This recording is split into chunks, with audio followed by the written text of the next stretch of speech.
কেউ কথা রাখেনি।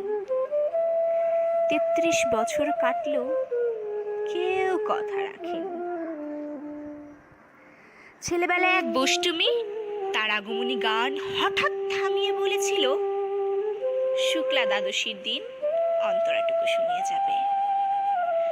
তারপর কত চন্দ্রভূক অমাবস্যা চলে গেল, কিন্তু সেই বষ্টমী আর এলো না। ২৫ বছর প্রতীক্ষায় আছি।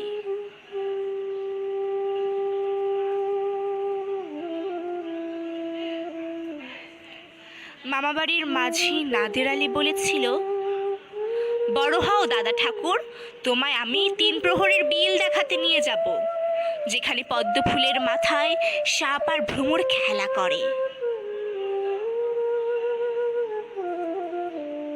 নাদের আলী, আমি আর কত বড় হব? আমার মাথায় ঘরের ছাদ ফুঁড়ে আকাশ স্পর্শ করলে তারপর তুমি আমায় ৩ প্রহরের বিল দেখাবে?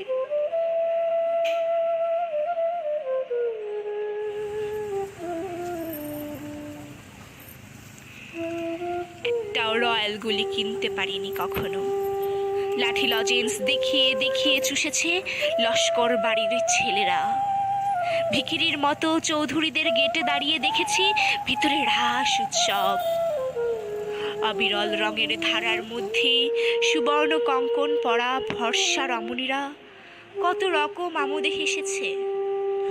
আমার দিকে ওরা ফিরেও চায়নি। বাবা আমার কাঁধে হাত রেখে বলেছিলেন, দেখিস একদিন আমরাও।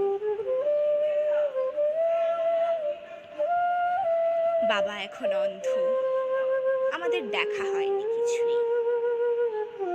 সেই রয়্যালগুলি, সেই লাঠি লজেন্স, সেই রাস উৎসব আমায় কেউ ফিরিয়ে দেবে না। বুকের মধ্যে সুগন্ধি রুমাল রেখে বরুণা বলেছিল, আমায় যেদিন সত্যিকারে ভালোবাসবে সেদিন আমার বুকে ওরকম আতরের গন্ধ হবে। ভালোবাসার জন্য আমি হাতের মুঠোয় প্রাণ নিয়েছি।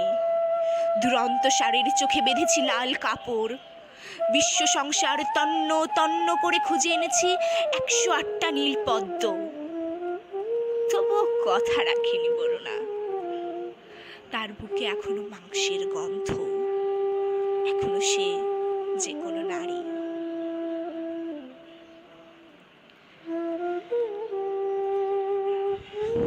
কেউ কথা রাখেনি। ৩৩ বছর কাটলো, কেউ কথা রাখে না।